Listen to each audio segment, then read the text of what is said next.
बिस्मिल्लाहिर्रहमानिर्रहीम। बेटा class 10th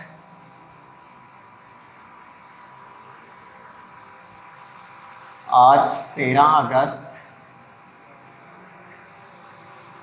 2020 को जो हमने टॉपिक डिस्कस करना है वो चैप्टर नंबर 6 का लेयर्स ऑफ एटमॉस्फेयर के हवाले से है। एटमॉस्फेयर की लेयर्स, तो जैसा कि आप पढ़ चुके हैं, एटमॉस्फेयर कहते किसे हैं? Envelope of gases around the earth is called atmosphere. तो इसको गैसेस की कंसंट्रेशन की मकदार के हिसाब से अगर हम देखें तो डिवाइड करना बहुत इजी है कि ग्रेजुअली जैसे जैसे बुलंदी की तरफ जाते हैं प्रेशर कम हो रहा होता है, बट टेम्परेचर के अकॉर्डिंग अगर हम इसकी डिवीजन करें तो वो ज़रा कॉम्प्लिकेटेड हमारे पास होती है। और टेम्परेचर के अकॉर्डिंग इसके 4 रीजन फर्दर बनाए गए हैं। एक ट्रोपोस्फेयर जो सबसे पहला रीजन है, दूसरा स्ट्रेटोस्फेयर,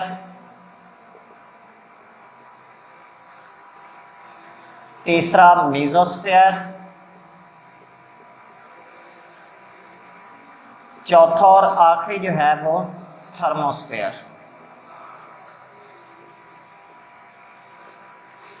अगर आप इसके लिए टेम्परेचर वेरिएशन देखें तो ट्रोपोस्फेयर के अंदर टेम्परेचर वेरिएशन से पहले आप रेंज देख लो कि रेंज इनकी तकरीबन कितनी होती है।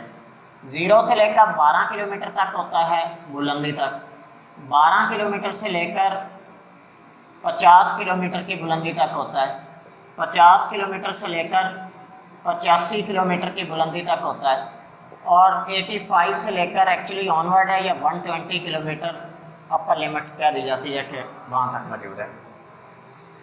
अगर हम टेम्परेचर की बेस पे बात करें फर्दर तो इसमें टेम्परेचर जो है वो बतदरीज कम होता है। 17 डिग्री सेंटीग्रेड से शुरू होता है और -58 डिग्री सेंटीग्रेड तक टेम्परेचर मूव करता है। आप अगर कंफ्यूज हो इसके इस अलामत से तो मैं 2 लिख देता हूँ कि 17 से लेकर -58 डिग्री सेंटीग्रेड तक टेम्परेचर जाता है। सो इसका मतलब कि अगर हम ग्राफ के अंदर देखें तो इसमें टेम्परेचर डिक्रीज हो रहा है। मैं एरो डाउनवर्ड लगा रहा हूँ, ठीक है। अगर हम स्ट्रेटोस्फेयर में देखें तो -58 डिग्री सेंटीग्रेड से स्टार्ट हुआ और कहाँ तक जाता है? तकरीबन 2 डिग्री सेंटीग्रेड पर। तो इसका मतलब ये माइनस में है, 0 से भी कम है, और ये 2 उससे ज़्यादा है। तो यहाँ पे टेम्परेचर क्या हुआ है? इंक्रीज हुआ है।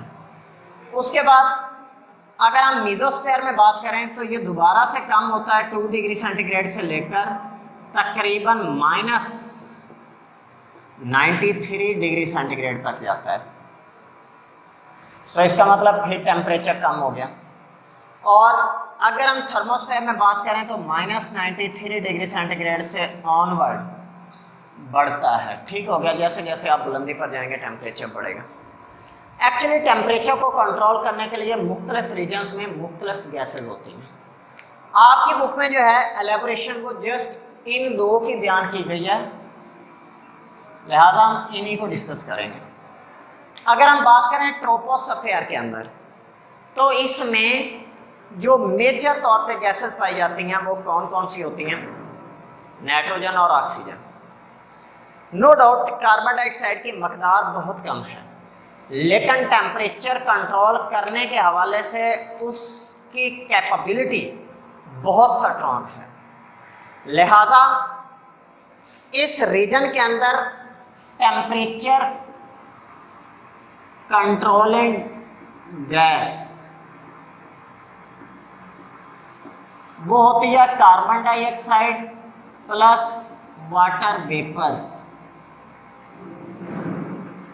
जबकि स्ट्रेटोस्फेयर के अंदर होती है ओजोन लेयर। आपकी बुक में लिखी हुई है, रीडिंग कर लीजिएगा, आप उसकी डिटेल लिखने की ज़रूरत नहीं है, आप कॉन्सेप्ट को समझिएगा। जैसे जैसे बेटा आप बुलंदी पर जाएंगे गैस की कंसंट्रेशन कम होगी, इसका मतलब कार्बन डाइऑक्साइड की मकदार भी कम हो जाएगी। सो स्ट्रेटो से जब ऊपर गए आप, सॉरी ट्रोपोस्फेयर में जब सरफेस से आप ऊपर की तरफ मूव करते हैं, कार्बन डाइऑक्साइड की मकदार कम हो जाती है और कार्बन डाइऑक्साइड ही टेम्परेचर को कंट्रोल कर रही है। जो कंट्रोल करने वाला पैरामीटर है वही नहीं रहा, तो इसका मतलब कि टेम्परेचर कैसे कंट्रोल होगा, इसका मतलब वो कम हो जाता है। ठीक हो गया। अब वो कैसे कंट्रोल करता है? सनलाइट ज़मीन पर आती है, ज़मीन पर टकराने के बाद उसकी वेवलेंथ चेंज होती है और उसकी वेवलेंथ जो होती है वो IR रेडिएशंस जैसी बन जाती है, इंफ्रारेड रेडिएशंस। जब वो टकरा के वापस मुड़ती है तो कार्बन डाइऑक्साइड की एक लेयर पाई जाती है जो कि उसे वापस रीबाउंस नहीं होने देती, अपने ही अंदर ढाल लेती है, उसे रोक लेती है। लिहाजा अंदर ही अंदर हीट कंटेंट इकट्ठा होता रहता है और टेम्परेचर बढ़ता रहता है। तो चूंकि नीचे नीचे कार्बन डाइऑक्साइड ज़्यादा है, इसलिए नीचे ही उस हीट को स्टोर कर लेने की कैपेबिलिटी भी ज़्यादा है, इसलिए उस नीचे का दर्जा हरारत जो है वो ज़्यादा होता है। बुलंदी पर वो आहिस्ता आहिस्ता कम होने लग जाता है, चूँकि कार्बन डाइऑक्साइड की लेयर भी कम होती है, कंसनट्रेशन कम हो जाती है। और ये एक मोहतात अंदाजे के मुताबिक कहा जाता है कि हर 1 किलोमीटर बाद तकरीबन 6 डिग्री सेंटीग्रेड का फ़र्क आ जाता है। ठीक हो गया। उसके बाद हम मूव करते हैं स्ट्रेटोस्फेयर की जानब। तो बेटा उसमें ज़रा फिनोमेना उल्ट है कि जब सनलाइट नीचे आ रही होती है तो उसके अंदर अल्ट्रावायलेट रेडिएशन भी मौजूद होती हैं। कौन सी? Ultraviolet radiations.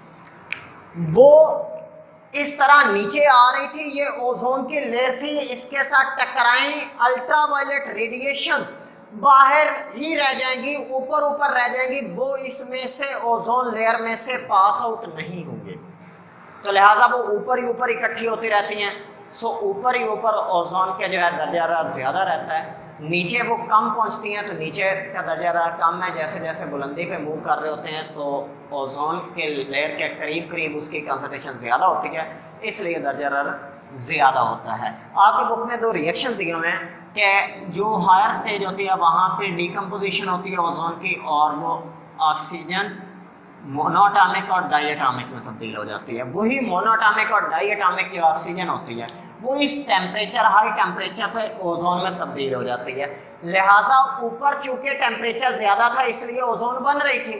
अगर हम नीचे देखें तो नीचे चूंकि अल्ट्रावायलेट रेडिएशन तो नीचे पहुंची ही नहीं है, जब पहुंची ही नहीं है तो वहाँ पे टेम्परेचर कम है।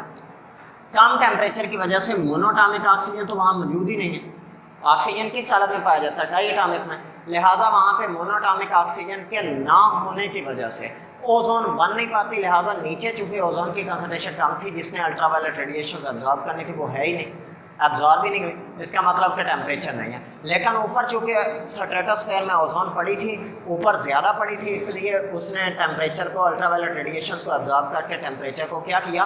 बढ़ा दिया। इस तरह से स्ट्रेटोस्फेयर में बढ़ गया। ये 2 आपकी बुक में शामिल नहीं है, इसलिए हम इनको डिस्कस नहीं करेंगे। अगर यहाँ तक किसी भी बच्चे का कोई भी प्रॉब्लम हो तो आप लोग पूछ सकते हैं। जो टेस्ट योरसेल्फ 14.1 है वो बेटा आप लोगों ने खुद करनी है, तो इसको अच्छी तरह से याद कर लीजिएगा। मैं एक बार दोबारा आपको बता दूं कि अगर किसी भी स्टूडेंट का कोई भी क्वेश्चन हो तो आप लोग बेटा इनबॉक्स में पूछ सकते हैं। बहुत शुक्रिया बेटा, अल्लाह हाफिज़।